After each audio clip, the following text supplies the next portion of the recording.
আজকে আমি আছি আমাদের গুরু, আমাদের অভিনয় জগতের সবার উপরে যিনি আছেন, যাকে কোনোদিন ভোলার নয়, আজ থেকে 100 বছর পরও যাকে কেউ বলতে পারবে না আমার জনগণ, সেই মহানায়ক উত্তম কুমার। আজকে তার 46তম প্রয়াণবার্ষিকী। আমি আজকে এসেছি ওনার বাড়িতে ওনাকে শ্রদ্ধাঞ্জলি জানাতে।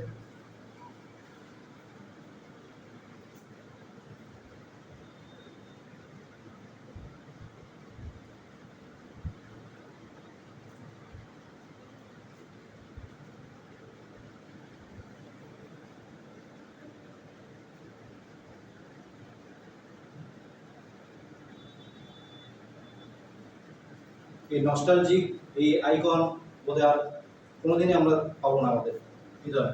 আমাদের সবার সমস্ত জনগণের হৃদয়ে যিনি আজও আছেন, আজ থেকে 100 বছর পরেও থাকবেন, তিনি হচ্ছেন আমাদের মহানায়ক উত্তম কুমার।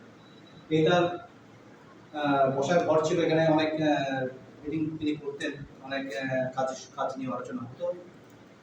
আমরা দেখাবো, এখানে রয়েছে ওনার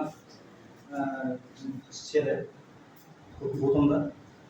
গৌতমদা ইনিও অনেক প্রণাম। তারপরে মা সরস্বতী পুজো করতেন, মা লক্ষ্মী, সরি মা লক্ষ্মী পুজো করতেন, মা লক্ষ্মী, সেই মা লক্ষ্মী যার পুজো মহানায়ক করতেন।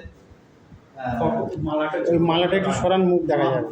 এই পা হাতটা হ্যাঁ, খুলে দিলে ওই যে উত্তম কুমার না ধূপ দিচ্ছেন, ধূপ দিচ্ছেন ওই যে, ঠিক আছে, এনাকে পুজো করতেন। হাতটার জন্য দেখা যাচ্ছে না, এইবার দেখা যাচ্ছে। এটা অনেক পুজো করতেন। এইটা ধেপে আছে, এটা উত্তম বাবু। এই মহানায়ককে দেখতে পাচ্ছেন বোধহয়, অনেক পুরনো ছবি, অনেক পুরনো চিত্র হয়তো স্পষ্ট বোঝা যাচ্ছে না। ইনি হচ্ছেন মহানায়ক উত্তম কুমার, ইনি হচ্ছেন গৌতম দা, আমার ছেলে। বাবুদা এই বুড়ো দাদা তরুণ কুমার, দেখতে পাচ্ছেন না তো হালকা, অনেক পুরনো ছবি।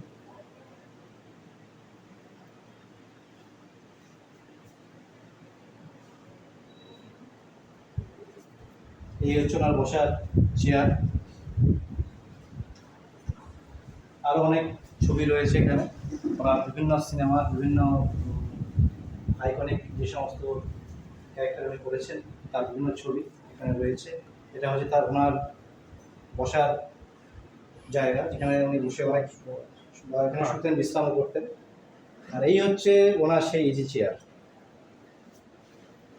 এখানে উনি বসতেন, অনেক কাজ নিয়ে আলোচনা করতেন প্রযোজকদের সাথে, অনেক পরিচালকদের সাথে আলোচনা করতেন। সুতরাং এই ঘরটায় ঢুকলে যেন একটা শান্তি বিরাজ করে, দেখতে পাচ্ছেন এই ঘর। তো আজকে এখানে এসে সত্যি খুব ভালো লাগছে, মনটা মনে হচ্ছে একটা শান্তির জায়গায়। এটা ছিল ওনারও একটা শান্তির জায়গা।